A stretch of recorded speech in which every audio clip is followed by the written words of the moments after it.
Bom dia, irmãos. Que a graça e a paz do Senhor Jesus repouse sobre cada um.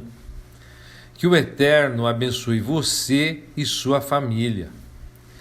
Hoje entramos no quarto dia de exposição do livro de Números e estarei expondo os capítulos de 10 a 12.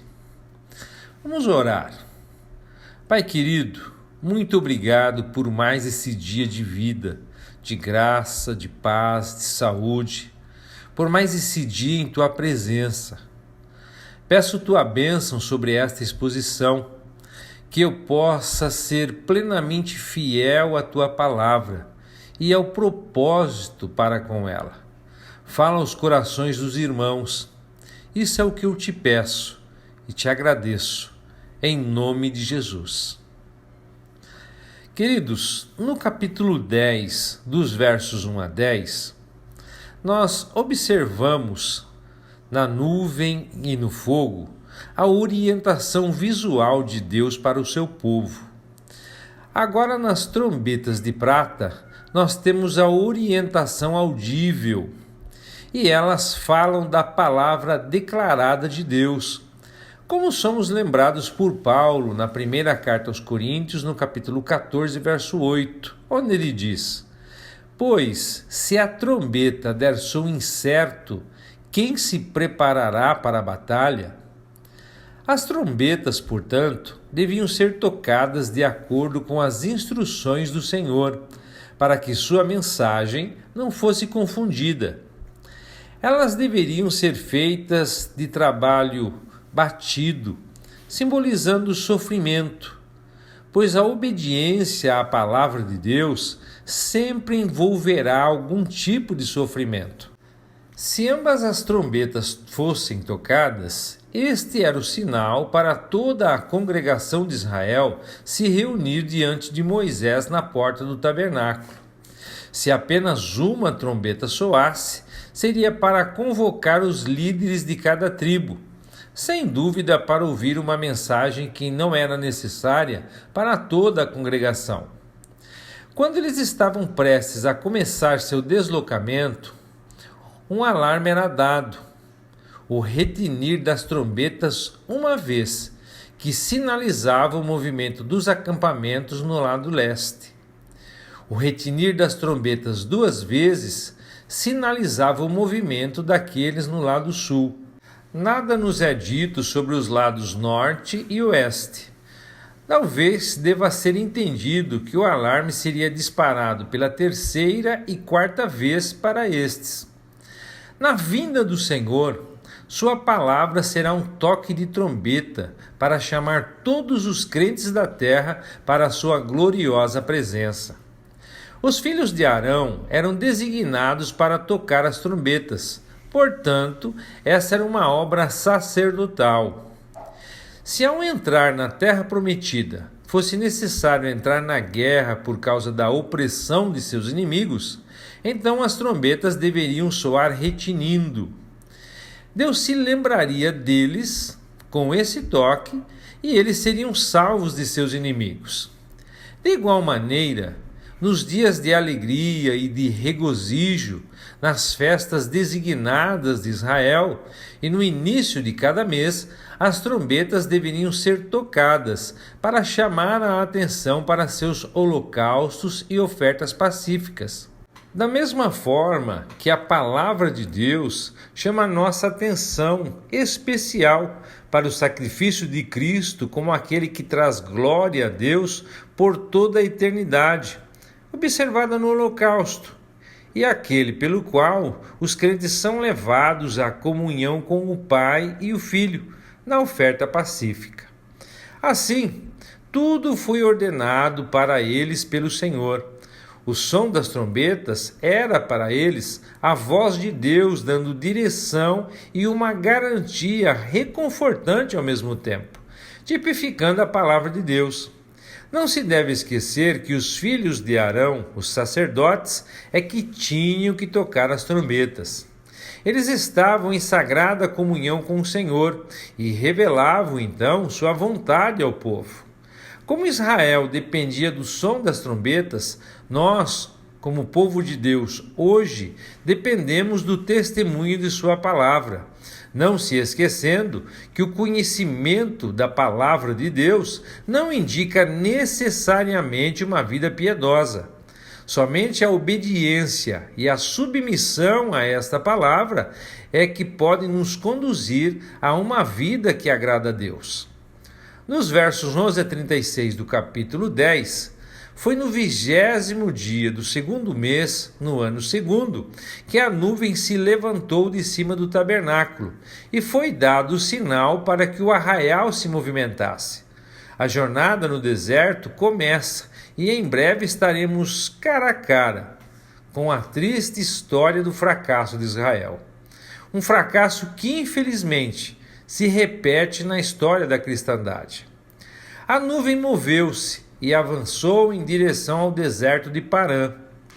Judá, com seu estandarte, liderado por Nachom, vem primeiro.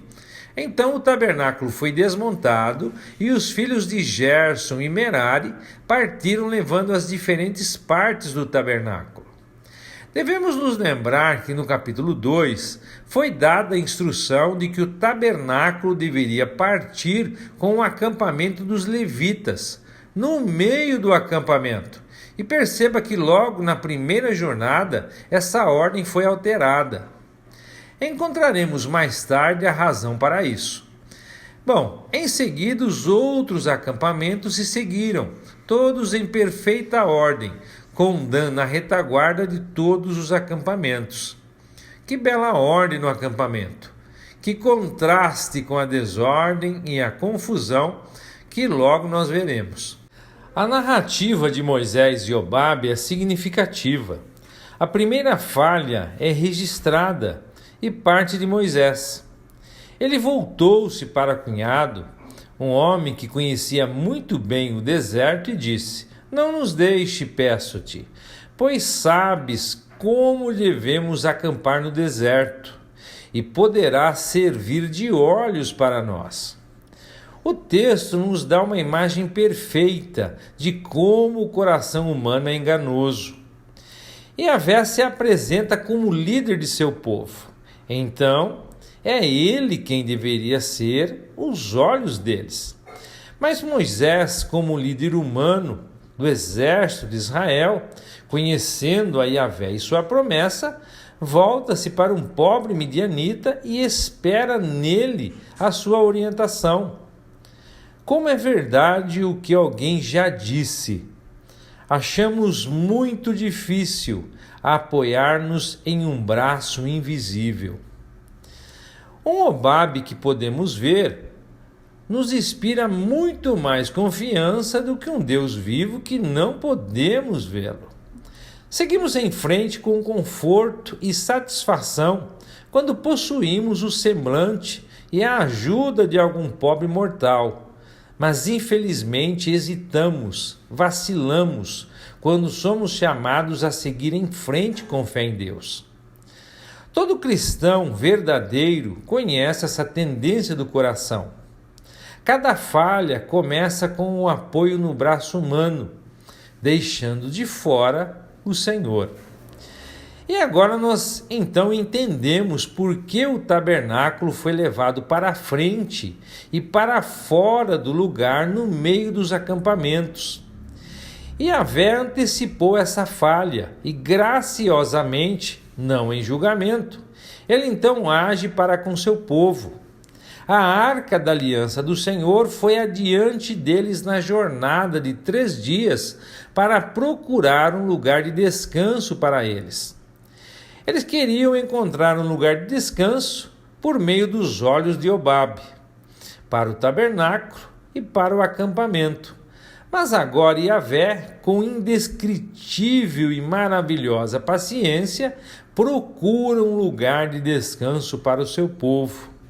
Então, assim, enquanto nós falhamos, o Senhor Deus nunca falha para com seu povo. Continuando o texto, nada é dito sobre se Jobabe aceitou ou não. Ainda assim, ele não é mencionado novamente em toda a história do deserto. Seus filhos são mencionados lá no livro de Juízes, no capítulo 4, verso 11, mas não como parte de Israel. Saindo então do Monte Horebe, a primeira etapa da jornada de Israel durou 3 dias. Isso é muito significativo em deixar o mundo para assumir a vida de ressurreição, mesmo em circunstâncias desérticas. Somos informados, como eu disse, de que a arca estava diante deles e que a nuvem estava acima deles. Visto que a arca era o símbolo da presença do Senhor, Moisés orava quando a arca partia: "Levanta-te, Senhor." E quando ela repousava, Moisés então orava: "Volta ao Senhor, para os muitos milhares de Israel." Portanto, seja em viagem ou em repouso, todos nós precisamos da presença do Senhor. No capítulo 11, os israelitas estavam agora de frente para a terra que ficava a apenas uma curta distância. A arca havia procurado um lugar de descanso para eles, e Yahvé graciosamente tomou todas as providências para a sua necessidade e conforto. Se porventura os inimigos viessem, a vitória estava do seu lado, pois com o avanço da arca Moisés orava, como eu disse: "Levanta-te, Yahvé." E mais: "Dispersa-te os teus inimigos, e os que te odeiam fujam de ti." Nenhuma dificuldade os israelitas teriam encontrado. A única necessidade era confiar em Yahvé, louvar seu nome e possuir a terra que ele havia prometido a eles. Mas em vez de agirem assim, eles reclamaram. Na primeira jornada temos a primeira murmuração, a primeira reclamação.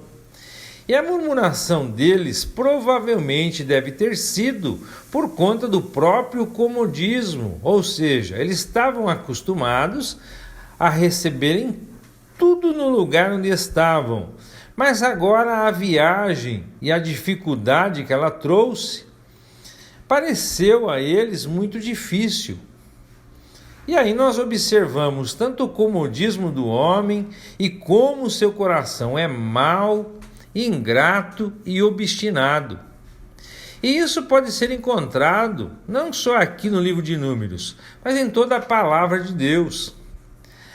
Cada era nós observamos esta marca, mas o julgamento caiu como resultado dessa murmuração sobre os que estavam nos confins do acampamento. Provavelmente, aqueles que reclamaram ficaram para trás e expressaram o desejo de não prosseguir. Entre estes, o fogo ardeu. Nenhum registro, entretanto, é dado do primeiro julgamento. Ele deve ter sido temperado com misericórdia. E o povo não se voltou para Yahvé nesta hora de castigo, mas clamou a Moisés. Quando ele orou, o fogo foi apagado, e o nome do lugar foi chamado de Taberá, que significa queimando. Mas infelizmente as coisas não pararam por aí. Um segundo murmúrio, dessa vez mais pronunciado e mais definido, apontou. Era o da grande multidão mista que se juntou aos israelitas no Êxodo, ou seja, quando Israel saiu do Egito. Eles não conheciam a realidade da redenção como Israel conhecia, porque eram egípcios. E esta multidão caiu em cobiça e infectou os filhos de Israel. Eles choravam e falavam levianamente do pão do céu. Mas não se engane, essa multidão mista, sem o conhecimento da redenção, também é encontrada na igreja professa. Esses entraram sorrateiramente no meio do povo de Deus. Foram e ainda são um terrível prejuízo para o povo do Senhor. Nenhuma pessoa não regenerada tem lugar na igreja de Deus. Essa pessoa não pode comer e desfrutar do maná que Deus deu. mas elas constantemente desejam a comida do Egito. É interessante notar que a comida do Egito consistia em 6 alimentos desejados pelos murmurantes, os 6 falando do homem, em conexão com o maná desprezado. Então nós encontramos uma descrição do maná que era dado por Deus, que, como aprendemos lá no livro de Êxodo, é o tipo de Cristo, o alimento que Deus deu ao seu povo. E quantas vezes essa comida é negligenciada e é dada preferência à comida do Egito. Mas segue-se então a reclamação de Moisés. Ele parece desanimado e abatido ao olhar para o vasto acampamento e ver todos chorando.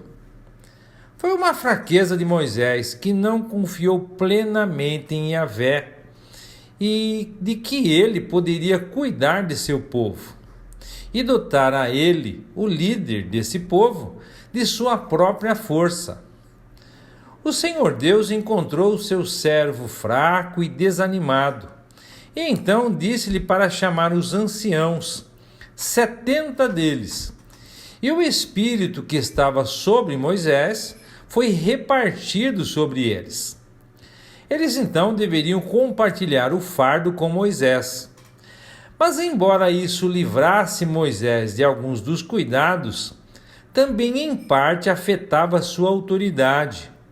E além disso, embora o Senhor prometesse suprir o desejo de carne dos murmuradores, Moisés se dirigiu a Yahvé e expressou dúvidas sobre a possibilidade de alimentar 600.000 homens com carne. Ele pergunta: devem os rebanhos e as manadas ser mortos para que lhes bastem?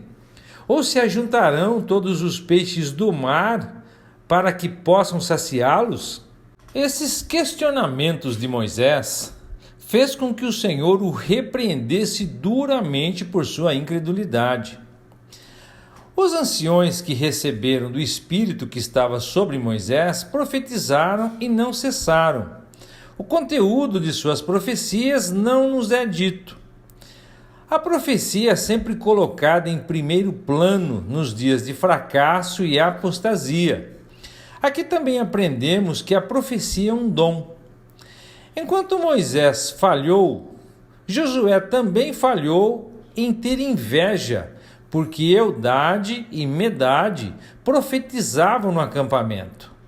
Ele não tinha ciúme de Yahvé, mas de Moisés.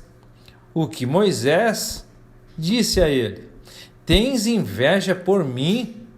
Queira Deus que todo o povo do Senhor fosse profeta e que o Senhor colocasse seu espírito sobre eles.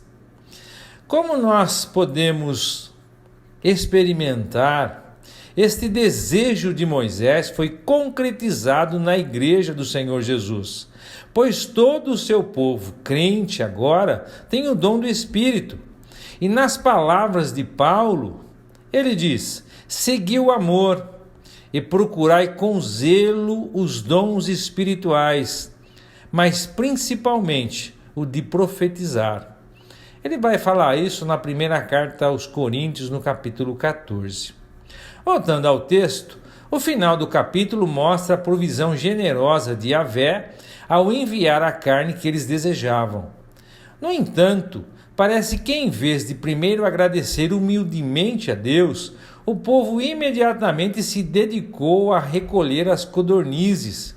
E enquanto a carne ainda estava entre seus dentes, nem mesmo mastigada ou digerida, o Senhor os atacou com uma grande praga, que causou a morte daqueles cuja ganância impulsionou.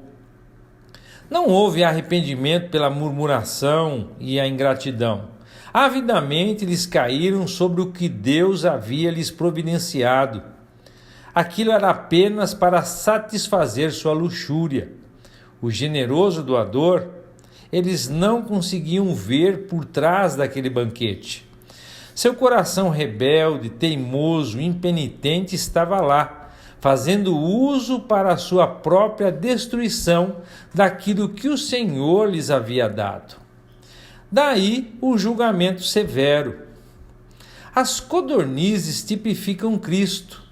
Professar a cristandade fala de Cristo, mas não há arrependimento, nem autojulgamento.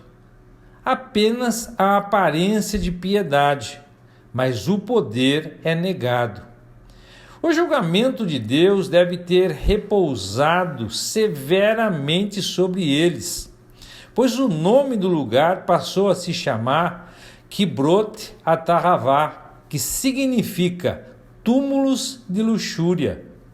Logo depois de Deus tratar tão seriamente das queixas de Israel, tanto Miriam quanto Arão são infectados por um espírito semelhante de murmuração. Obviamente foi Miriam quem liderou, influenciando Arão da mesma maneira. Eles falaram contra Moisés, porque ele se casou com uma mulher etíope, mas também aproveitaram a ocasião para questionar o fato de que Deus havia falado por meio de Moisés, mas insistindo que ele também havia falado por meio deles. Miriam foi a líder dessa rebelião, pois seu nome é o primeiro e o julgamento recai sobre ela. Ela pode ter ficado com ciúme porque os anciões receberam o Espírito e exerceram o dom de profecia entre o povo. E Arão revela a fraqueza da carne. É a segunda vez que ele falha dessa maneira. Ele não havia resistido aos clamores do povo quando exigiram o bezerro de ouro. E aqui não resiste a sua irmã, que se tornou instrumento voluntário de Satanás, assim como Eva. Moisés tinha tomado uma mulher etíope por esposa. Isso tipifica a grande verdade da união de Cristo e da Igreja, que os gentios deveriam ser coerdeiros e comembros do mesmo corpo. Mas parece que a esposa cuxita ou etíope de Moisés foi apenas um subterfúgio e uma tentativa de refletir sobre o caráter moral do homem de Deus, de Moisés, cuja posição eles invejavam. E o texto diz: e o Senhor ouviu. Que palavras magníficas estas! É uma coisa séria falar contra o verdadeiro servo de Deus. O Senhor sempre guardará aqueles que o servem e vindicará seu caráter. Moisés não tomou o caso em suas próprias mãos. Ele não respondeu de volta.